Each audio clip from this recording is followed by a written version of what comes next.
Hello, my friends. Welcome back to MTD. Actually, it's the gun show, but did you show up for both? Everyone loves MTD, world's most famous marketing and news channel for manufacturing. But let's start there at the beginning with what is the gun show? So if you showed up for the first time, first of all, thank you. If you showed up for the nth time, also thank you. But if you did show up for the first time and you showed up to talk about guns as in weapons or guns as in muscles, yeah, they're getting bigger. They're getting bigger. No, not like Christian, my producer, but not like my guest today either. But we're not really here to talk about guns, weapons, or muscles. We are here to kind of hopefully connect the dots between all people and manufacturing, really humanize what's going on in manufacturing. So that's what we're doing here on the Gun Show. And this is the VIP edition where we fly people in from all over the world to Boca Raton, Florida to be here at the Podcast Junkies, trying to be as cool as Joe Rogan. We're working on it, but the manufacturing world.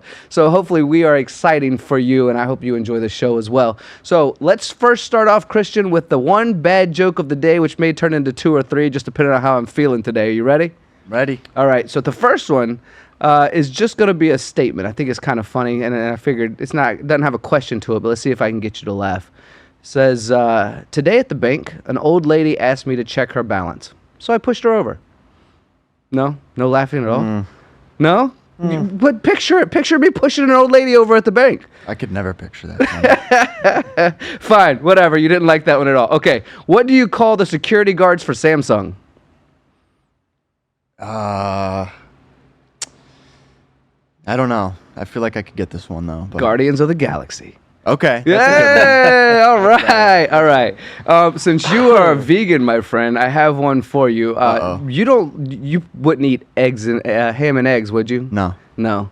Well, ham and eggs is a day's work for a chicken, but a lifetime commitment for a pig. That's true. All right, last one. Terrible jokes, but that's how we start this show anyway, just to get a little giggle. You know, I was at the library the other day, Christian, and I found a book called How to Solve 50% of Your Problems, so I bought two. There's another good one. Hey, here we are. All right, this is an MTDCNC production in case you missed that part at the beginning. Let's thank a few of our sponsors, AMT and IMTS. September is going to be massive and beautiful and awesome. If you are outside of the industry listening to manufacturing today, we invite you, September, join us. And come say hi. Give me a high five, take a picture. We love just spending time with people who are interested in the industry, so please do so. And EBITDA Growth Systems, if this is your returning show, you know what I'm about to say. If this is a new show for you, well, listen up. EBITDA Growth Systems guarantees that they'll double your profit within 3 years. So whether you're a struggling shop, a regular shop, or a shop looking to sell into the future, just think about that. Within 3 years, double your profit. Absolutely fascinating. Reach out to my friends Dave and Mike there. And then we have Shop Floor Coffee. Shop Floor Coffee is interesting because they're giving back to the education side of things, really supporting some of these associations. So a percentage of the proceeds all go to support the education side of manufacturing. If you use my code, then all of it goes into a fund where I'm going to send some of these great thought leaders. Hopefully, if we get a big enough fund, hint, hint, wink, wink, big enough fund, we're going to send some of these thought leaders around the country and potentially around the world to create awareness, certainly the country first and foremost. All right. Today's guest, let me give you a headline about today and the conversation. The mission is to create and deliver a superior product. Taking an engineering-first approach, they have innovated the industry where being subpar was previously normalized. Whether it's mist collectors, air purifiers, filters, or accessories, you can be confident that you are receiving a quality product made and assembled in Canada. They take great pride in their products and craftsmanship, constantly ensuring they deliver the best product, which is suitable for your specific application. Please welcome my good friend Erik, Vice President of Sales at Aeroex Technologies, who coincidentally is on episode 32 of The Gun Show as well. So if you want to know more about his personal story, go tune into that, because today we're opening the doors on why we all need to breathe better and how we can do it. Erik, good to have you, my friend. Thanks for coming down from Canada. Welcome back to The Gun Show, my friends. This is the VIP edition. Thanks, Tony. That was quite the introduction. You did well. Yeah? I'm decent at reading and then amplifying certain words from time to time to make it sound much cooler. It's like you do this for a living. Motivational speaking in my future? What do you think? Yeah, I think you can pull it off. As long as I have a teleprompter. So good to have you. It's a little warm here in South Florida, isn't it? It is a little bit, yeah. I'm going to be breaking a sweat throughout this show, but it's all right. I'm enjoying it. I left Canada about 40 degrees and rain, so this is nice. It's a nice change of pace. And because you're doing metric system in Canada, not 40 degrees Fahrenheit or 40 degrees Celsius or what? Fahrenheit. I converted for you. Is it really that chilly? Yeah, it's good. Still. Yeah. Goodness gracious. Well, it did feel that way when I was in Vancouver not too long ago. Yeah. Well, my friend, I would like to start this off just a brief introduction of who you are and kind of how you got here. I mean, again, go to episode 32. We can do that. That's where we really spent a lot of time on Erik's journey and story because it is fascinating. He has a long legacy of courage and bravery and hopping around and learning about the industry. And you've recently made some moves within Aeroex as well, which congratulations, kudos, well deserved, and such an amazing, amazing team there. You've gifted me the opportunity to speak with some of your clients in Canada, some of your clients here in the US, and spent time with you at meals up in Toronto area as well. So thank you for that. Gifted the opportunity. I like that. That's more of that verbal cuddling, I guess. Okay, so verbal cuddling was something we accidentally did before we hit record, and they was like, wait a second, verbal cuddling? That's kind of a cool little saying right there. So yes, verbal cuddling. I like it. Making sure you're taken care of. So tell us a little bit about yourself, and also let's dive right into the Aeroex as well. Yeah, absolutely. So Erik Goglidze, I'm the VP of Sales at Aeroex. I've been with the team at Aeroex for about 4.5 years now, and it was quite a journey. 4.5 years ago when I joined the team, we were about 10 people total, one facility, 7,000 square feet. We manufacture our own product, and we saw a gap in the industry that we pursued to close. Fast forward to today, we're now in 3 facilities, about 30,000 square feet. There's over 30 employees, and we continue to grow. So it's been quite a journey, and I'm excited for what the future has to hold. Yeah, I want to talk about some of that stuff that I've learned thanks to you and thanks to your team and being there firsthand, seeing how it all works. Firstly, the importance of air filtration. I have been into shops where I cannot breathe or there's smog, or quite literally you could, for those watching on YouTube, take your hands and swim through the smog in a shop. And I am not joking. I've been around the world. I've been to some countries where filtration, air filtration is just not respected like I would wish it would be, as I can't breathe, literally swimming around like that. So from maybe an elevator pitch or maybe a factual side, whatever you want to give, the importance of air filtration and paying attention to this in the factories as we continue to dive into, as I'll bring up later, a little bit of the labor shortage and getting better recruitment, plus the health. And we've talked with John Grimsmo about being healthy outside of work and riding his bike around a lot, and the team does. And so let's just talk about the overall importance. Let's help people understand your lungs matter, bro. Yeah, absolutely. So, I mean, the machining industry or the machine shops have this stigma of being dark, dungy, smoky, and that's no longer the case. A lot of people are moving towards cleaning things up. Mist collection is something that wasn't required or wasn't implemented in many cases for many years, and as a result, there's been a lot of health problems that come from that. So we have customers that give us testimonials on their ability to go home and not have stomach aches at the end of the day. Their skin clearing up. Many health benefits for sure, because at the end of the day, it's chemicals that you're breathing in. That operator, when they open the machine door, they get a face full of mist. And it's not good for you, for the people that don't know. It's definitely not good for you. What's happened, though, is there is many types of technology out there, and there hasn't been much innovation in this space for 50 years or so. As we see innovation in high-pressure coolant systems, tooling, everybody's machining faster, everybody's machining harder, they're generating more mist. And as a result, a lot of that data technology isn't keeping up. Now, our goal at Aeroex is to provide a product that works and is efficient. So now your operator is not getting that face full of mist. You don't have smoke coming out of the chip conveyor or any opening in the machine, but also a product that's easy to integrate into any machine tool, and a product that is low service, low on maintenance. And those are the 3 key things that we focus on: efficiency, integration, and maintenance free. Yeah, those are important to understand. I'd like to start with you, if it's okay, about some of the differences about an industry that has not really let's say evolved. It might be a real kind of mean word to say, but we have to grow with the times. We have to make sure that the three keynotes that you just mentioned are there. And I've learned from you, let's just talk about the airflow numbers to start and how it's kind of been skewed. And you guys are like, no, let us pay attention to what this is actually doing. And we'll go into a lot of the other details, and I want to learn about some of the new capabilities that you guys are doing, as I also believe that you are leading the industry right now. I do a lot of studying, and I'm grateful for what you guys are doing. But let's just start with the simplistic understanding that some numbers are fudged, and you guys aren't doing that. Yeah, and that, I mean, it puts us at a disadvantage initially when people are doing, right, in their research phase. But we are adamant on being honest and transparent. So thank you for that, by the way. So to that point, there are technologies out there that may not use filtration, your conventional filtration or media filter. They're using whether it's electrostatic or centrifugal, and they advertise airflow in terms of the capability of the motor that is in that mist collector. Now, what happens is a lot of the time when that technology cannot keep up with the high pressure coolant system, a filter is added on top. And that fan isn't designed for the static pressure that the filter adds. So all of a sudden what happens, now you get a fraction of the airflow that you're expecting from that machine. As a result, you get smoke and mist coming out of every opening in the machine. And again, that the door opens and the big cloud comes out.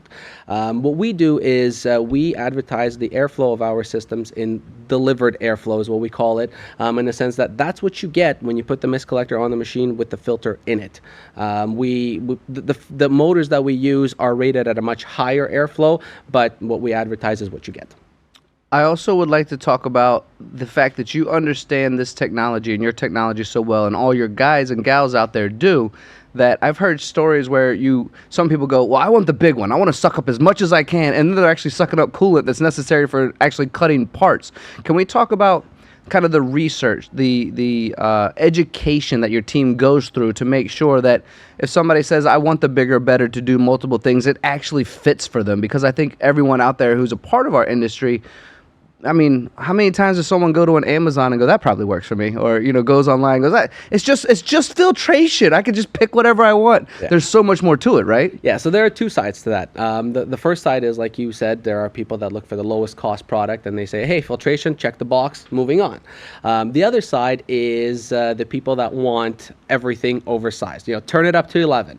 We talk about high pressure coolant and oil systems, and that happens, and that's not necessary a lot of the time. Even a lot of the OEMs with machine tools will say, hey, you don't need to have this at maximum pressure. So when our sales team gets a client that's asking for a solution, we work with them every step of the way.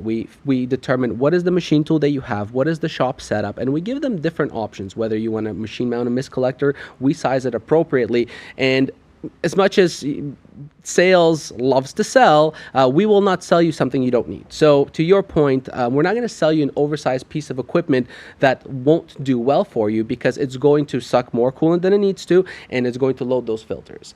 The key is it's a balance of airflow, the volume of air it's moving, and the velocity, how fast that air is moving through the suction port. What you want to do is you just want to overcome the expansion rate of that mist to prevent it from escaping from the machine, and no more. Otherwise, you're going to increase your maintenance. That makes sense when you say it out loud. But everyone goes, I want bigger, better. Right. You said 11, maybe even turn it up to 100, right? My dial goes to 100. But you're right. And Christian, I'm going to ask you a question real quick. If you want to turn on your microphone, I'm just going to present you something, because you're outside of the industry. You're not in manufacturing, but we have a labor shortage. You've heard me talk about it all the time. I think that's not just a U.S. thing. That is a world thing. And it's probably just more than manufacturing, if I'm being honest. There's a bottleneck of certain industries that could use some more help. But I want to present a question to you. From the outside looking in, if you decided, you know what, all of this podcasting that Tony's been doing and Eric has inspired me today, I'm going to get into manufacturing. I'm going to change my career, no longer be a producer on podcasts, and go into a machine shop. What would attract you the most, and maybe what would deter you the most, if I present you with some of the coolest, latest, and greatest robotic automation, or some of the really cool 3D printing where you can make some stuff, and also a machine shop that is clean and you can breathe and you have a floor that you can potentially eat off of, quote unquote, as they say? What areas of this do you think would be important for you, saying, I'm going to go to this shop versus this shop? Personally, I've always had an interest in like knife making and stuff like that. So it might be something simple. You know what I mean? Like that. Robotics are cool too, but that doesn't. I feel like it. Creating cool knives or something interests me more than that even. So I think that would be my answer, even though that's probably like on a lower tier of. That's all right. It's a good understanding. Advancement of manufacturing. But that's a good way to explain it. So what I want to do now is take that. You're making cool ass knives. In fact, our friend John Grimsmo does that as well. You're making some cool knives right now, and you got two shops across the street from each other. One of them is foggy and smelly, and your girlfriend won't even look at you when you get home from the shop because you smell bad from this stuff. And the other one is clean and pristine. What shop are you going into? Obviously the clean and pristine. I've obviously presented it that way, yes. But I think it's an obvious answer for everyone. So Eric, let's talk about not just necessarily from the clean filtration side of things, but that's certainly where I want you to focus on the advantages of upskilling our people and inviting people into our factories, which definitely include technologies and filtration and clean environments. Yeah, I think you nailed it here with somebody that's not in our industry. Optics is a big factor in decision making when young professionals are looking for a place of employment. When you walk into a place where you can't breathe, it's smelly, it's oily, it's slippery, and you walk out after 5 minutes smelling like coolant, and those clothes are going to smell until you wash them a couple of times. Or burn them. That's right. And then you walk into another facility, which there are many of today, that it feels like you're in a hospital almost. It's clean and you can eat off that floor. Let's use John Grimsmo's shop as an example. It is pristine. He made us take off our shoes on a rainy day. That's correct. He made us take off our shoes. And if you didn't notice, when somebody dropped something on the floor, there was an individual immediately came and cleaned that up. And I think that's very important for many things, because these are the foundational things that makes a great manufacturing company. If you take that kind of pride in your facility where you make your product, that's going to show in the product that you're making. I couldn't agree more, my friend. And that goes to even in our personal lives, our bedrooms being a mess. Maybe there's something awry in our lives, right? And don't get me wrong, they do say that geniuses' desks are messy. So don't let me just My desk is quite messy. Is it really? But the idea and the concept of you take pride in all things, and Grimsmo's a great advocate for that. I want to slide into, and I want to get into some of your newer, exciting technologies, because this is going to be new for me as well, and I'll probably have an hour and a half of questions to ask you about the new stuff. But I want to segue from that, from a previous conversation we've had. We were up in Canada, and you took me into a shop. Was it KPT? Is that the name? Yeah. You took me into a shop, and they had this big, bulky, sexy, old filtration system that has been there for a long time. And I bring that up. 17 years, Chris said. 17 years. And I bring that up because you guys have gotten extremely popular over, say, the last 2 to 3 years. And some people think you've only existed for the last 2 to 3 years. And I want them to understand, no. There's far more research, R&D that has gone into the growth over the last 20 years? 25. So we were established back in 1998. So 25 years. It's not just an overnight success that people are now seeing everywhere as you've done a really great job, might I add, but as your partnerships grow, as we see you everywhere, even people private labeling your product because it's so good and you'd never know it's yours, but they're taking advantage of how great your quality is. So let's talk about a little bit of the legacy of the company, the growth in today, and then let's move into some of the new exciting stuff. Yeah, absolutely. So as I mentioned, we were established back in 1998. So we've got 26 years of experience. Wait. The 90s were 25 years ago? I got to get out of here. Oh, my gosh. Yeah, we're all old. So we have a lot of experience in the industry, and you're right. Lately, we did do a big push in partnerships in standing on a mountain and screaming, "We're here! The technology is here, and it is affordable." And that was really our goal: is to bring superior depth loading fiber bed filtration technology that is widely used in Europe at an affordable price.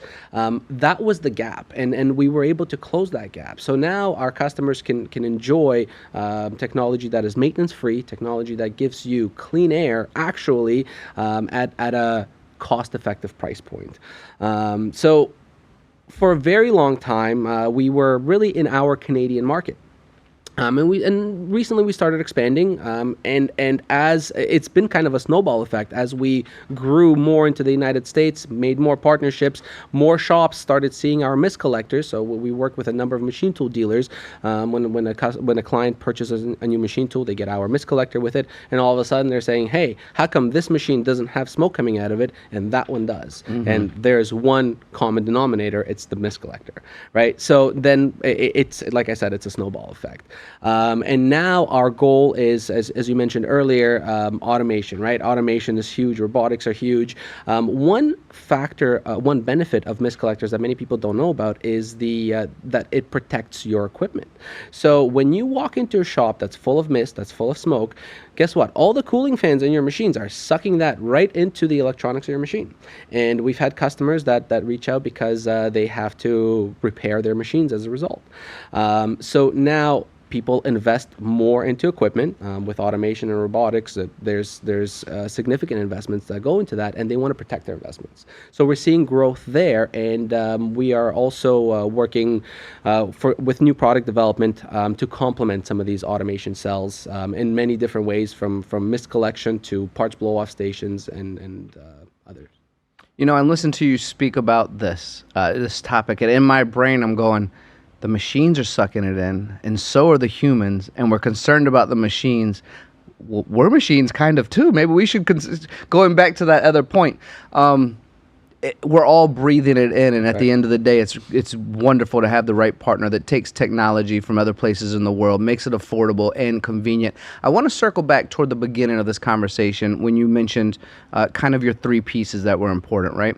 One of the pieces that stand out to me that I noticed, and I was grateful that you showcased this to me when I was at your facility getting a tour there, the time it takes to change out a filtration system when necessary, which is typically a lot longer than anything else that's out there. So the ease of use, the understanding, can we kind of open up the doors to that part of the conversation as well, where we talk about, look, do you want to spend 1 hour, 5 hours, 3 hours, once a month, once every 3 months, 6 months changing out filtration, or do you want something that lasts, and when it's done, take 5 minutes, knock it out, and move on about your life and get back to the things that are profiting you money? Or profiting you money. Does that even make sense?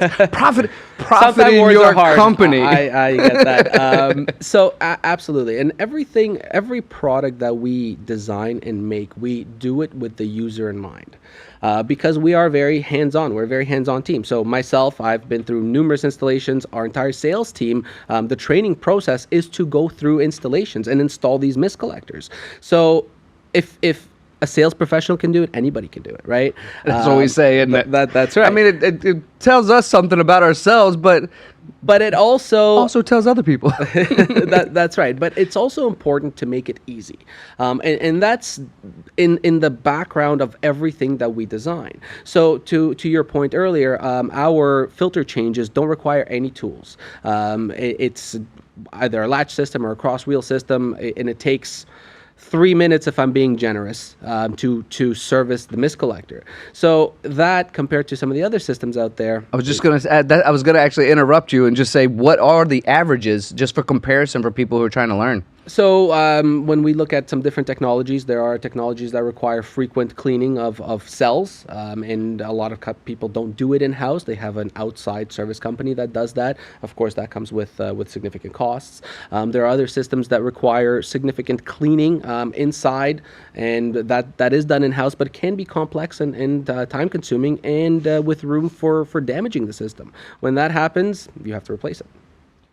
It's yeah, I mean, I think about, you describe these things to me, and I've known you for a few years now, and I've known this technology for a few years, but why wouldn't just everyone go with Aeroex? It just seems to make sense to me. Well, and that's what we scream off the mountain top. But I think a lot of it is brand recognition, right? You've got oh gosh, that's so important. We've all figured that out, right? But you're doing a great job at that, I might add. Thank you. And what we're trying to do is share our information, because it makes sense when you learn about it. Yeah. So, in our world today, I would say that 80% of the buying journey happens before a potential client contacts you, right? With the Amazonization of the world, everybody is a procurement professional. So I know when I'm looking to make a purchase, I research it and I narrow it down to 1 or 2 not one, but 2 or 3 products, let's say, and then I will contact them and have that conversation. I think that's happening with most people now as the younger generation moves in, and we have the tools to do that. So our goal is to share this information during that research phase, make it available, and brand recognition is a big part, because you need to be one of the brands that's being considered in that phase. Yeah, and actually, I want to thank you for that statement. For everyone out there, that's one of the reasons why people work with MTD, is because 80% of the decision making is done before they contact you. Everyone is doing the research online, whether it's Google or YouTube or whatever it might be. They're researching. When they give you a call, they pretty much know the answers, the questions, everything they're supposed to receive. It's just pretty much cost and lead time. I've learned that now. Thank you for your friendship also, and thank you for saying that and doing my job for me so I don't have to. At EBITDA Growth Systems, we guarantee to double your value in 3 years. Well, instead of telling you about a guarantee, how about if I tell you a story?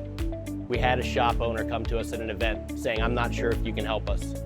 He said, we have our credit lines maxed out in our business. I have a second mortgage on my home, it's maxed out. I'm not sure what to do. I have a payroll coming up next week and I don't know if I'm gonna make it. Can you help us? We said we weren't sure, so we came in and we came alongside of him. In 18 months, he went from not having any money to having over $800,000 in the bank and having a 6 times exit what his value was at that day.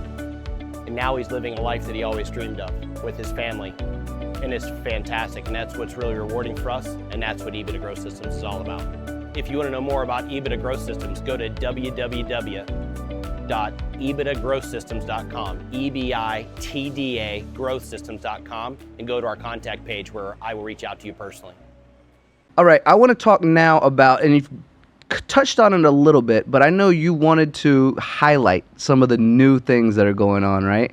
And is there any, as we're on the top of the mountain shouting, let me just offer you this bullhorn, right? And shout a little louder. What's new? What's the latest and greatest? I know you'll be at IMTS, right? That's right. What can people look forward to? What are you working on? Anything that's current that people can get into that's exciting? And then potentially what you can or cannot let people know about for the future. That's right. So I don't want to give it away yet because it is quite exciting. So we're working on, as I mentioned, automation, systems that complement automation cells.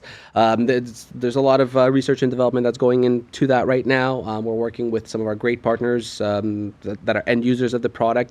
And really what we do is we ask, hey, what do you wish you had in this automation cell as it relates to coolant management? And when I say coolant management, coolant that escapes from your machine. Mm-hmm. And you take that feedback and we work together with our customers to give them what they need.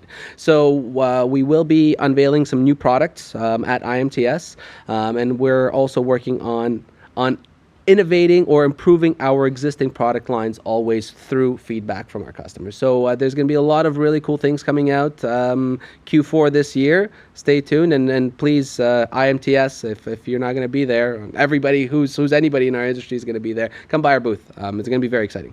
And if you can't go by the booth, but we also invite you, just like Erik just said, we'll make some videos for you, I promise. Let's stick on the term and the keys and the notes of automation. And I'm going to ask a question that I don't know the answer to, but I'm very curious about. And I don't even know if the audience is interested as well. But we have some friends in the industry, a friend of ours, Shannon, who works for FireTrace. Mm-hmm. When I see certain materials being cut, I know there's a high possibility that we can start a fire. We know that when we're doing automation, oftentimes we're trying to do automation with nobody in the shop. And if it's not nobody, it's a skeleton crew. Does the filtration systems, this escaped mist that's kind of floating around in machines, does that also create some of the issues that FireTrace helps support when it comes to running 24/7 through the nights without people, trying to prevent fires? I guess what my question is does an excess of coolant that gets out of the machine or from the machine that's not being demisted correctly, does that also lead into some of those issues besides the fact you brought up earlier, it's sucking in the stuff, which can lower the life of the machines, and if we're spending millions of dollars, what a waste. Let's invest in a filtration system. But does that also stimulate the environment for fires? So, if you're talking about oil mist, finely atomized oil, yes, but generally, risk of fire will be inside the machine. I would say that the mist collector won't impact that outside of the machine. Okay. I will say that when it comes to automation, let's use an example for a second. So you've got a robotic cell, you've got multiple machines, and you've got a robot arm that's moving, putting blanks in and taking ready parts out and putting them onto the next process. If you don't have a good way to clean those parts in between each step, you're now dealing with chips, you're now dealing with coolant all over the floor that can eventually potentially damage the robots because it is going to drip all over the place. So what we're working towards is we're working to add a way to clean these parts in between each step, and we're doing it in such a way that you're not losing control of the part, because in high precision manufacturing, it's very important to keep that control. So the robot wouldn't place it somewhere and then go on to the next thing and pick it up, because every time you let go of that part, you're losing control of it, and you're introducing potential defects. So that's what I mean when I say automation. We're working towards providing a really good setup for cleaning of parts. I'm going to ask you another question. Hopefully you're able to answer this. I want it to be authentic and honest. When someone's setting up an automation cell, on average, where do you think this filtration comes in on their importance list? It doesn't. It doesn't. So we at are all. honest about that, Yeah. but it's important. That's right. And that's something they realize after the fact. That's something they Yes. realize when they already have it in place. So, for example, we visited a client recently, and they're grinding glass. Ooh, that yeah. sounds bad for the lungs if you don't get it cleaned up. That's right. And everywhere in this robotic cell, I mean, they have to dress their robots in protective shielding, and everywhere in the robotic cell, you've got a coolant, and then also this granulated glass. So we're working towards providing them a solution so that it's contained. Where does your passion come from, Erik? I'm curious. We've gone through this whole thing. I've had you on the show a couple of times now. We've been friends for a long time. You have an infectious passion about you that makes me want to care more about my lungs. You even went for a run this morning in South Florida, just breathing in the fresh air. Oh, that was amazing. You by the lived way. in Vancouver for a little while, where well, it's not jungles, but they have so many it's rainforests, I believe, that they have there. Yep. Anyway, obviously, and I'm not sure it's even connected to what we're talking about, but where does this passion come from? So, I've always been a supporter of the underdog, and Aeroex, when I joined the company, was very much the underdog in the industry. But something that I learned very quickly, it was actually my first client meeting. They purchased a mist collector for me with this half expectation that it'll work. So they made an investment and thought to themselves, this might work. I'll try it because what I have now is so terrible. And they've obviously made this investment numerous times over before to have such a jaded mindset, right? And that was an eye-opener to me. So when personally, it's when I part with my hard-earned money, I'm sure that what I'm getting, or sometimes it fails, but most of the time I think I'm sure that what I'm getting is what I need, is what it's going to work. So that was an eye-opener, and that client has since standardized on our products. But that to me was a light bulb moment. Like, hey, we have a product here that helps people in many ways, in health, maintenance, many ways, and people just don't know about it. And the whole mindset about mist collectors and the industry is a negative one, because it might work or it might not. Yeah, but yours will. Yes. Did I ever tell you that story about when I was running a woodworking shop, and I swear my router would break down every summer just because we weren't doing the right things to filter the dust, to capture, do something about the heat.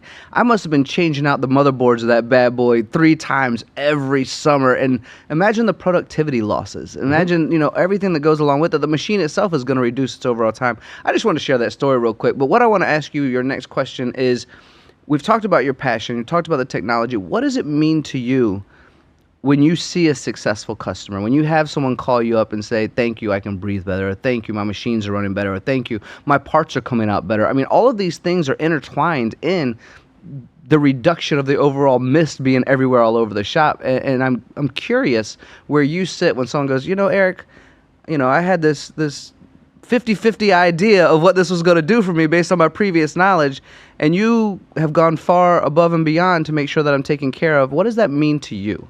So I think many people can relate to.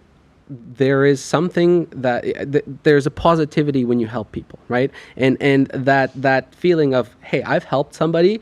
That's what it is I've given somebody a better way to do something. I've given somebody a better way to run their shop. I've given somebody a way to clean up their facility and allow them to attract new talent, allow them to reduce the maintenance on their machines, allow them to not go home at the end of the day and have a stomach ache, for example. So all these things, it's a very nice, I can't describe it. Words are hard sometimes, but you've helped somebody. Just like when somebody calls you and says, hey, Tony, thank you for bringing my company out there and putting all these eyes on it. It's you've helped somebody, right? Being honest, if that didn't happen, I don't know if I could continue. It's exhausting, but knowing that we're helping people, yes, and being a part of that journey with them, I love the feedback. So if anyone's out there and I'm doing a good job, please let me know and give Erik a call as well. If he's helped you out, we leave it in the comments. We love hearing positive feedback. I think many of us operate under the presumption that no news is good news, right? And that's what we're used to. But that positive feedback goes a long way, for sure. No news to me is like, what did I do wrong? Well, in really manufacturing know, yeah, or sales for the most part, right? You are correct, but my personality is, oh no. What have I done? I'm with you. And, it's really interesting how in the last 4 years even things have evolved, right? And we talk about the labor shortage, for example. There are large companies that are continuing to expand because there's demand for their product, but they're not able to attract talent, for example, maintenance. So we look at solving those problems, and that's where also that feeling of gratitude comes from, is when you're able to help somebody and you're able to help solve their problem. So I'll use an example. We have a client that's running 120 machines, but their service team is quite small, or their maintenance team is quite small. And they're obviously focused on keeping those machines running because that's what's making you money at the end of the day. Collaborating with that client, we're now developing a system for our mist collectors, a way to communicate. We haven't decided if they're going to go with a central control yet, or we're going to make a visual management tool specifically for them to tell the maintenance team something is wrong and prevent them from, during their weekly walkthrough, check the gauge on every mist collector, for example. Some mist collectors out there don't even have a gauge, so you can't do that. But, that's what keeps us going, is the fact that it's always changing. There's always new problems to solve. It's quite fascinating. Look, right now, kids are looking at what they're going to be doing in the future, and some of them don't even know what a career in manufacturing could look like. So what we're trying to do is support organizations and initiatives that are telling kids what a career in manufacturing is. So help us give back by purchasing Shop Floor Coffee.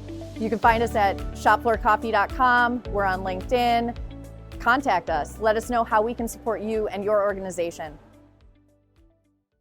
It is indeed. And I want to slide into a little bit as we're, giving kudos to situations and people and how we feel when people respond back.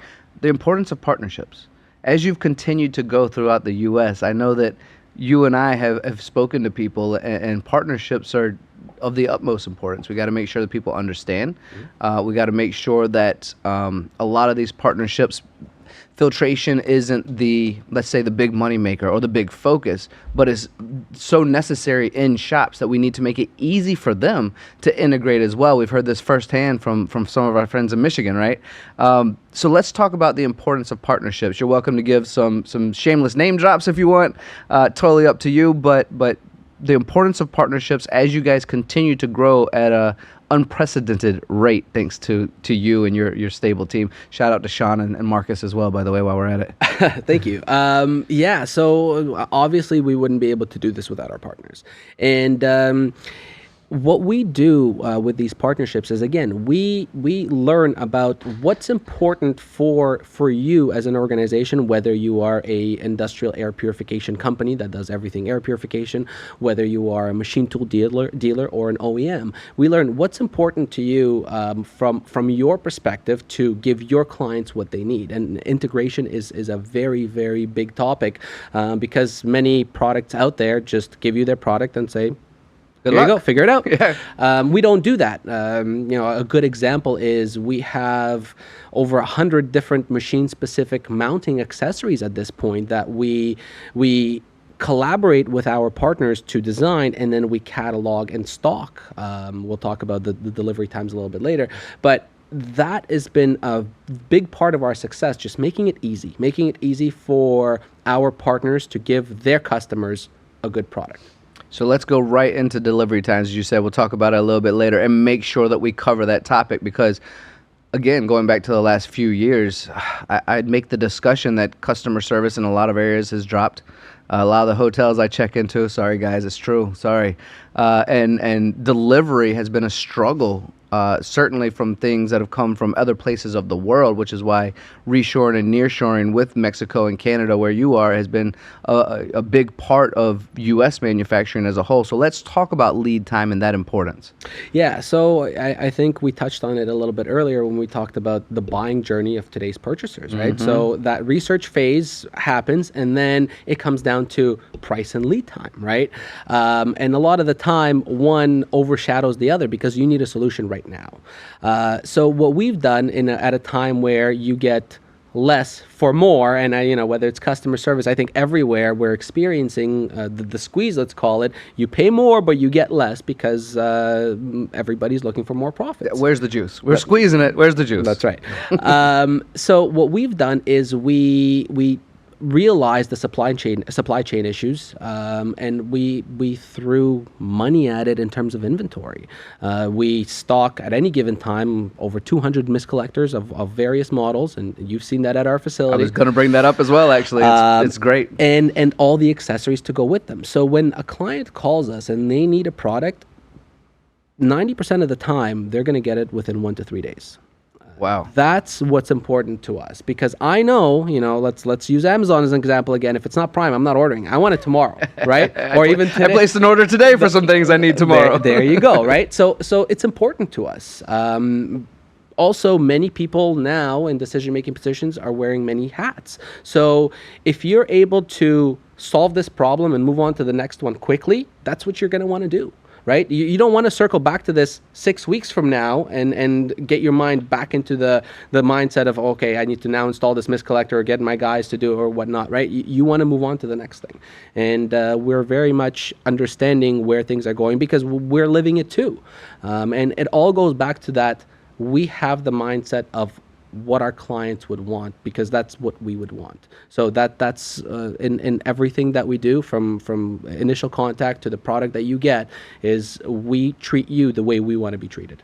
Honestly, Eric, I would make the claim that a lot of folks say it, but backing it up is the difference. And you guys back it up. And I have been into your facility to do that. And I think if I sat down on this podcast with a lot of folks, they go, whatever you want, we'll do it for you. We want the same thing. And it's kind of synonymous with trying to make a sale, right? But at the same time, you tell someone a truth, and that truth doesn't come true, that might be the last time you do business together. But you guys are brilliant at that.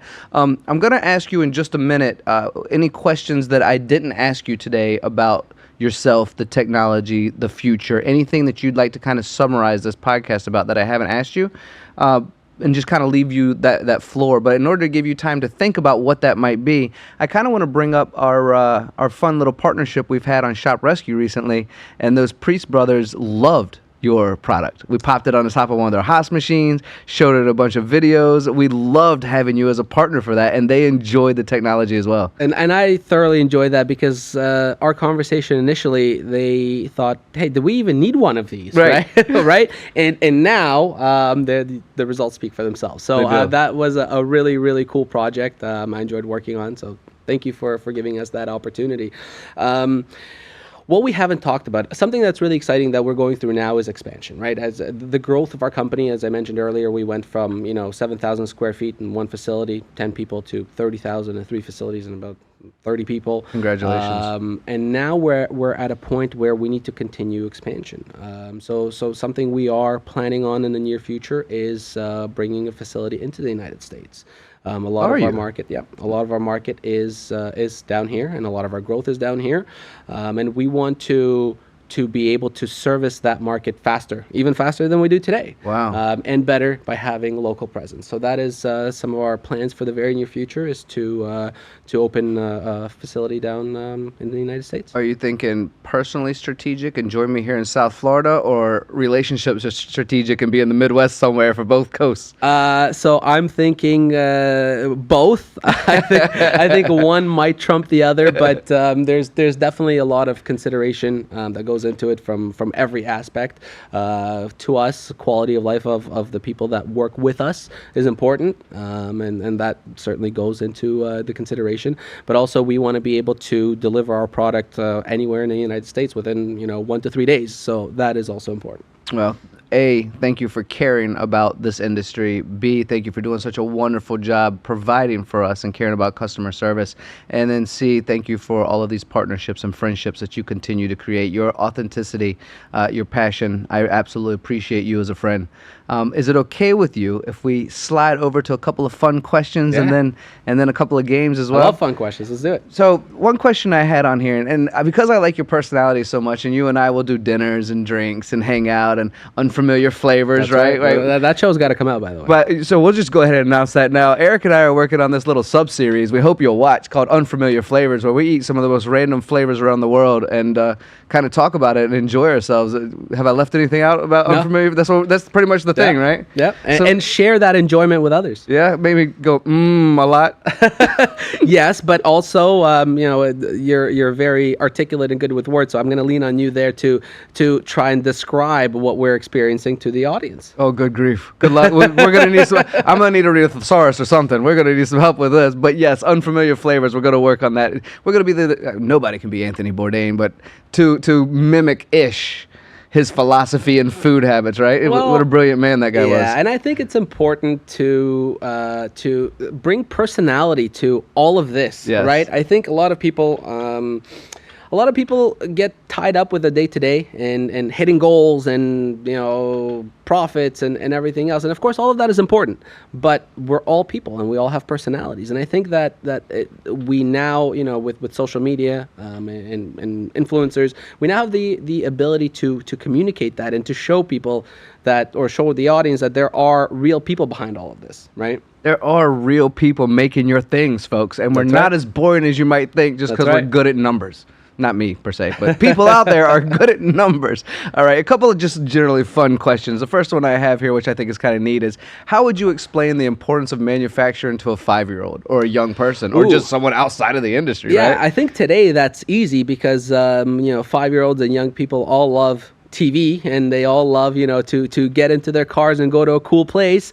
So whatever perspective you want to look at that from, you can if you take that away from them and say, hey, without manufacturing you wouldn't have that, there's gonna be a lot of questions. Yeah, I would. I think somewhere in one of my conversations, whether it was on a recorded something or just off air, we were just like, just take the stuff from them. Yeah. Take their cars and their phones and their Yep. TVs and the. Well, my planes. 5-year-old doesn't have a phone. I have 3, 6, and 8, and none of them have a phone, and that's important because I think there's a lot of stuff out there that these kids should not be. Well, then take their little mini big wheels or mobile. Anyway, Yes, let's not be mean to the kid. Maybe it's a fault. My 12-year-old does have a cell phone, and she's had one for a couple of years. But I'd like to think she's somewhat. It's just an excuse. I think even Bill Gates said, "Don't give your kids phones." Anyway, next little fun question. Let's see here. There's a few on here I want to ask you. I just don't have time for all of them. What would a manufacturing Olympics look like, and which event would you win? Whoa. Manufacturing Olympics. So I think It's kind of fun and creative. Yeah. So I think you've got speed, right? How fast can you make something? You've got precision. How precise is the end result? And you've got the delivery of it, right? Because from the point that you make something and then it gets through your quality control and it's good, you now have to get it to your customer, and there's a whole slew of systems and things that need to go into that. And I'm going to say the delivery is something that we would certainly win, without a doubt. That's really cool. And now you've given me some ideas for our friends at IMTS. What if we put a couple of folks against each other that could design and then cut or print, depending on what route we want to go, and then deliver that to someone in the audience? Yeah, that's kind of fun. That's a cool one. And when we talk about like a one-off delivery, that's not that complicated, right? But when we talk about it on a mass scale, as Elon Musk said, right, it's hard. It's very hard. When you make a prototype, that's easy, but mass scale manufacturing, repeatable or delivery, that's right, it's hard. Yeah, and that gets into some of the conversations I've had with those really precise machines out there, versus something that might be more affordable. Is the more affordable one going to have that repetitive flexibility and process of quality that you're going to need to do things more than once? A prototype shop is completely different, and that can be fun. You can make adjustments, make some offsets, just measure the tool inside the machine, even with calipers if you want to, right? Yeah. There's just so you're right about that. All right, you want to play a couple games now? Do it. All right, so 2 truths and a lie. I will warn you, I am terrible at this. In fact, I'm so terrible at this, I was on here the other day, asked the same question, and they didn't understand the game quite as much, and they gave me 2 lies and a truth, and I still got it wrong. All I had to do was guess one lie, and I picked the only truth. So I'm probably going to fail here. Christian, back me up. How bad am I at this game? I mean, awful, right? Well, you nailed it last week, or actually this week, but with that is the first one and the only one, though. Yeah, so keep the streak going, I guess. Yeah, right. We'll see how this works out. All right, did I mumble enough to long-winded sentences enough to give you time to think about 2 truths and a lie? Yeah, the lie is the hardest one always, I think. All right, so let's try this. Before I know I look young, so this might be hard to believe. Before joining Aeroex, I had a 14-year-long career in logistics. Impossible. That's a lie. Marcus and I have a rally track where we like to spend our free time. I hope that's true. And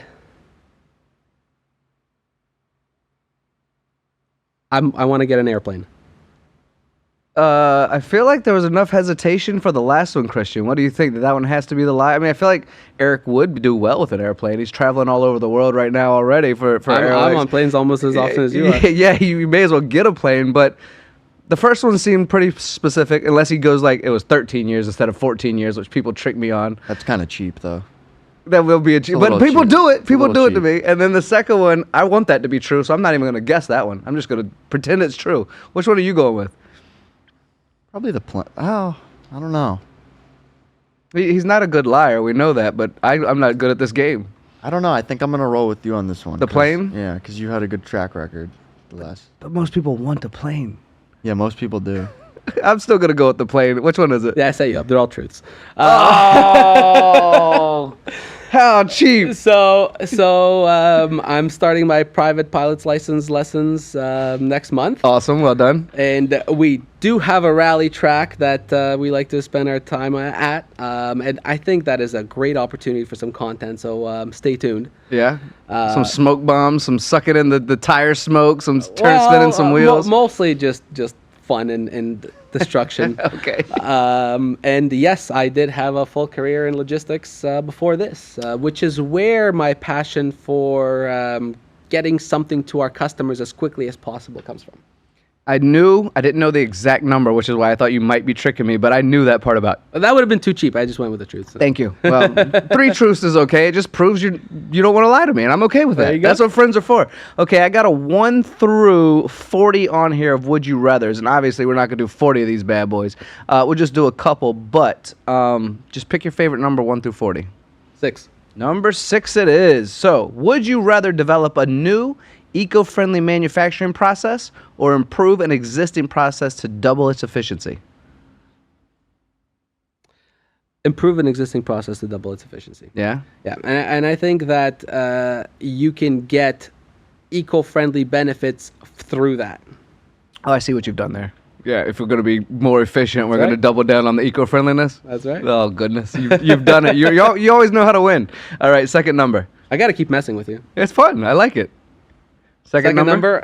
Let's go with 9. Number 9 it is. Would you rather work in a noisy but exciting steel mill or a quiet, clean semiconductor lab? Noisy and exciting. Yeah? I think the quiet would just it would just get boring. I need the action. Yeah. That's what keeps me going. And going back to, I'll tie this back into Aeroex. Quite often, I leave my quiet office and go to the back and talk about whatever projects we're working on. Go to our manufacturing facilities, which is noisy because we have a turret and a couple of press brakes. I need that action to switch things up. Is that why you have all the kids around similar age as well? So just a little bit of chaos at 3 home? kids and 2 dogs. I don't like free time or quiet time. There's no inner peace for you. No. Well, that concludes the podcast itself. It concludes the games. I absolutely appreciate you. Today we have a really delicious scotch. I'm also going to leave the floor open to you if you want to give some name drops, if you want to thank anyone, if you want to bring this whole thing to a close about Aeroex, anything you would like to toast today to close this show out, Erik. I truly appreciate your time. Yeah, so first I want to say thank you to you. This has been a great opportunity, and you always do a great job of making our voice heard. So thank you for that.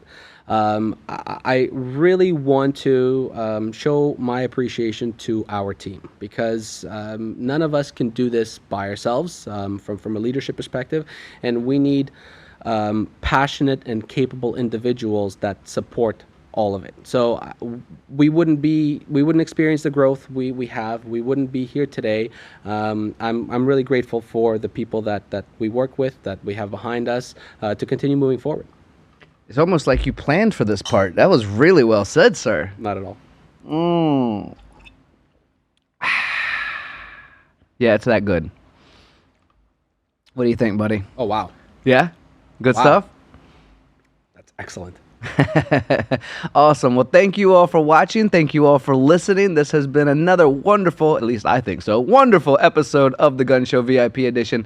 Please put your hands together for my buddy Erik. I almost called Aeroeco. I was combining It's the close. two Yeah, words. yeah, I can see But that. yeah, please put It's your a hands Scotch. together for already just one sip. Goodness gracious, what a little weak sauce I am if I'm already jumbling my words from one tiny sip. Anyway, let's put our hands together for Erik. Erik, you've done a wonderful job. We appreciate your time. For everyone watching, we know how valuable time is. It's one thing we cannot manufacture or get more of. So if you've shared a small piece of it with us today, we truly appreciate you. Thank you all, and we will see you again next time.